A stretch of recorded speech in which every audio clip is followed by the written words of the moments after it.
Hey guys, Gus here with a kind of random video today. As a starting content creator, you're always thinking about how to improve the quality of your videos.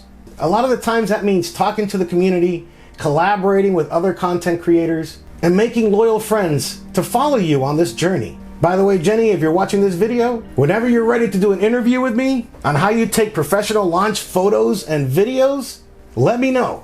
At the end of this video, check out who Jenny is. Her recovery is going so well since the accident. Her footage of launches are just the best from the Space Coast. I sometimes use the footage myself for my videos. You cheat, Dr. Jones, you cheat! No, I'm not cheating. We're practically in the same place. I'm not a videographer. Chill out, man. He goes by the name of Savfk in his YouTube channel. He's a composer for films and other media copyright, royalty-free music. He lives in the UK over in London. He doesn't get the recognition that he deserves. I use his music quite a bit in my videos. His music is strong and smooth, almost like a movie score, almost like John Williams. The iconic music from Star Wars, Jaws, Jurassic Park, E.T., and so many others. Soundtracks that I would hear as a kid, and I'd be running around trying to get a pencil. That way I can act like a conductor. Well, Savfk's music practically has the same effect on me. I hope that one day we can get together and maybe do an awesome project together. You know, music is important in films and video, and he has definitely elevated me. If you need music, his channel is copyright free. Just contact him. He actually responds. And overall, he's just an awesome dude. He does copyright music because he believes that content creators should support each other. So he supports creators that just don't have the means or the funds to support professional music. But he takes donations though. The link is down below. He composed the music that you're about to hear, and he wrote it for Harry Yvette. Oh my God, another talented content creator that makes various space and science related videos and does comparison of things in our universe. It's just mind-blowing. Like and follow these two guys, and Jenny too. Subscribe and share their videos if you enjoy them. These friends can always use our support. If you find yourself stressed, most of the time, music is always the cure. I'm so excited to show you The Journey to the Stars by Savfk. Remember, it's your space.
it.